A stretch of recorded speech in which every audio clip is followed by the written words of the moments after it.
일상 속의 부활이란 제목으로 은혜를 나눠보겠습니다.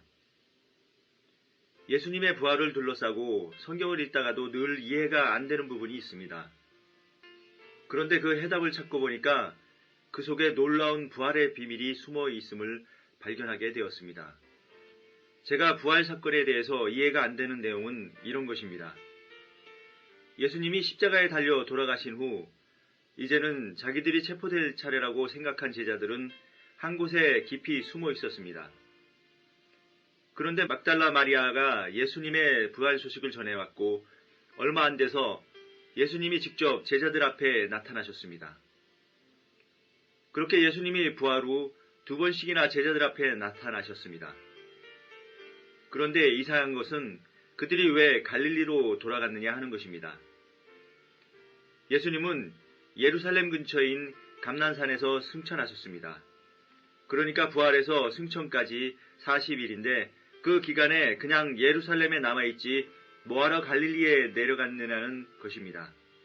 승천 때 곧 올라올 것을, 그리고 승천하실 때에도 사도행전 1장 4절에 예루살렘을 떠나지 말고 약속하신 것을 기다리라고 명령하셨습니다. 그러면 갈릴리로 내려갈 이유가 없지 않습니까? 물론 부활하신 예수님이 갈릴리로 가라고 명령하셨습니다. 마태복음 28장 10절에 이에 예수께서 가라사대 무서워 말라 가서 내 형제들에게 갈릴리로 가라 하라 거기서 나를 보이라 하시니라. 어쨌든 승천 때에 다시 올라올 것을 왜 갈릴리로 가라 하신 것입니까? 그래서 본문 요한복음 21장에서 사도 요한은 갈릴리로 돌아온 제자들 얘기를 쓰고 있는 겁니다. 왜 부활을 체험한 제자들이 느닷없이 고기잡이로 다시 돌아갔습니까? 사도 요한은 요한복음 20장에서 부활 당일의 일과 제자들에게 나타나신 주님의 얘기를 자세히 써놓았었습니다. 그러고 나서 요한복음 21장에서 느닷없이 고향으로 돌아와 다시 옛날 직업으로 돌아간 제자들의 모습을 그려놓고 있는 것입니다. 본문을 보면 원래 11명의 제자들 중에 7명이 어떤 이유에서인지 옛날 일터로 돌아와 고기잡이를 하고 있는 겁니다. 부활하신 주님을 만났으니 기운이 절로 나야 되는 거 아닙니까?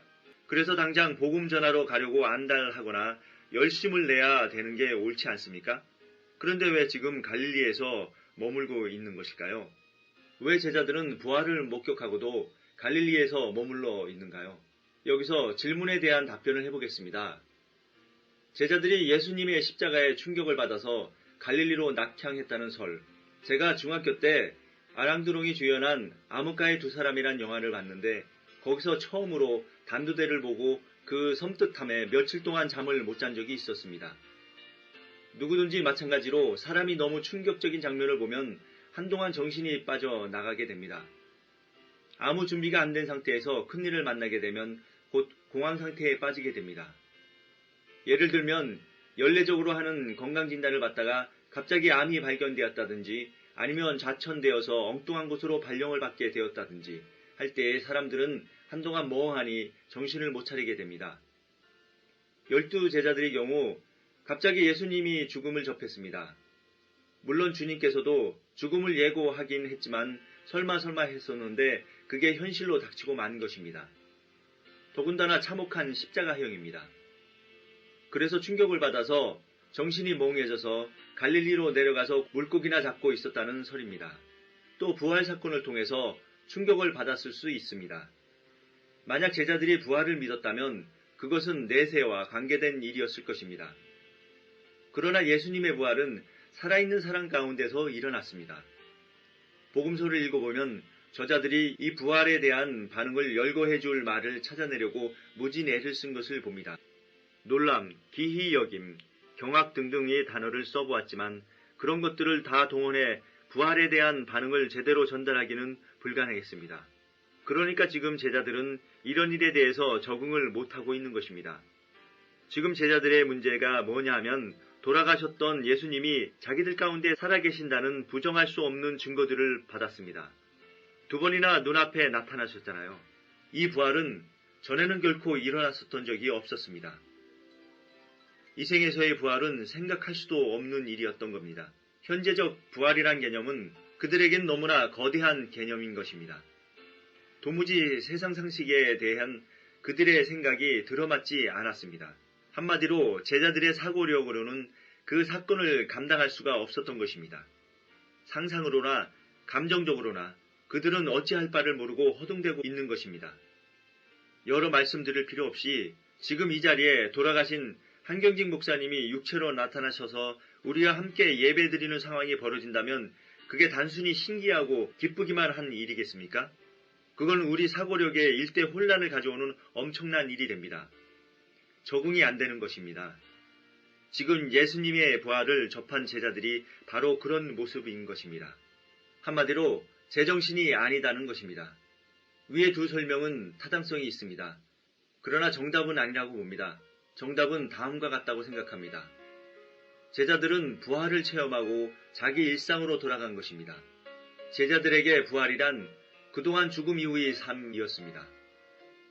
거기에 익숙하게 젖어왔습니다. 즉, 먼 미래의 사건이었습니다. 그런데 그 부활의 개념이 지금 생존 세계의 삶의 개념으로 다시 만들어지고 있는 것입니다. 지금 현재의 사건이 되었습니다. 그러니까 이 특별한 사건을 그들이 평범한 삶 속으로 흡수하기 시작했습니다.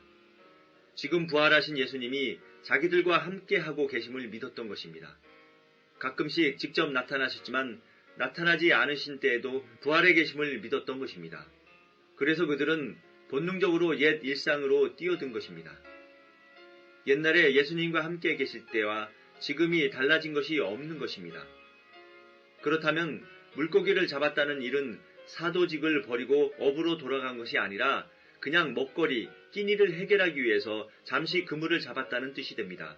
더욱이 제자들의 삶과 사역의 기반은 갈릴리였습니다. 예루살렘은 명절 등 특별한 시기에만 올라갔습니다.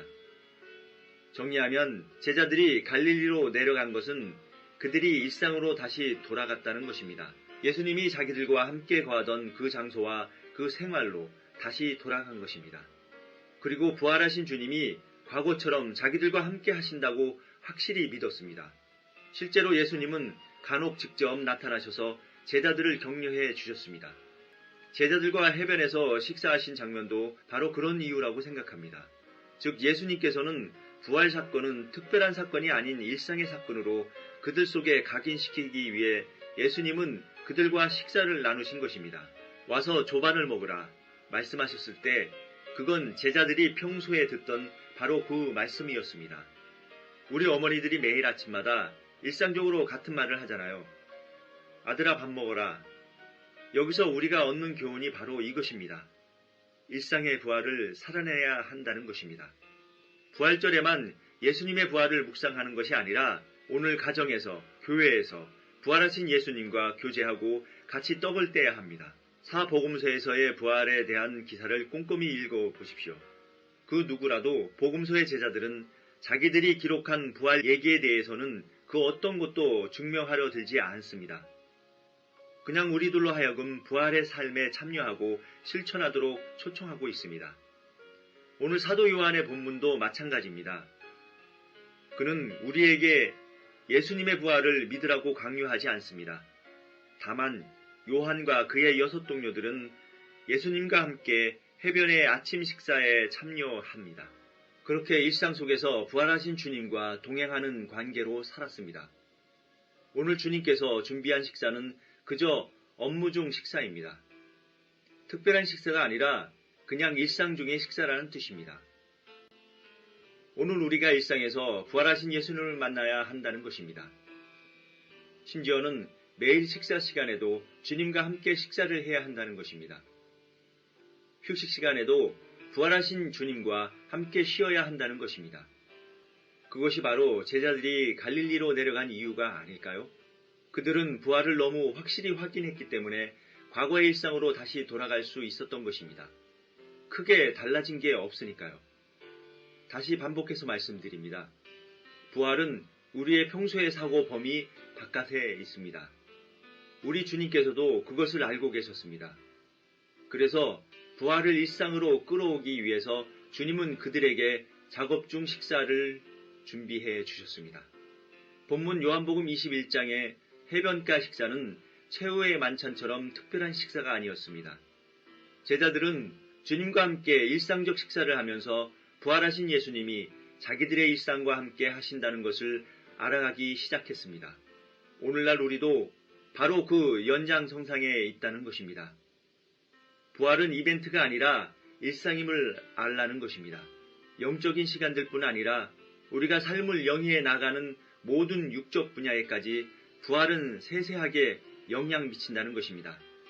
부활은 멀리 있지 않고 바로 내 옆에 있습니다. 우리를 그토록 사랑하신 예수님은 이 시간 우리의 일상 속에서 부활의 주님으로 오셨습니다. 그 부활하신 주님께서 오늘 우리에게 회복과 소생의 기쁨을 주셨습니다.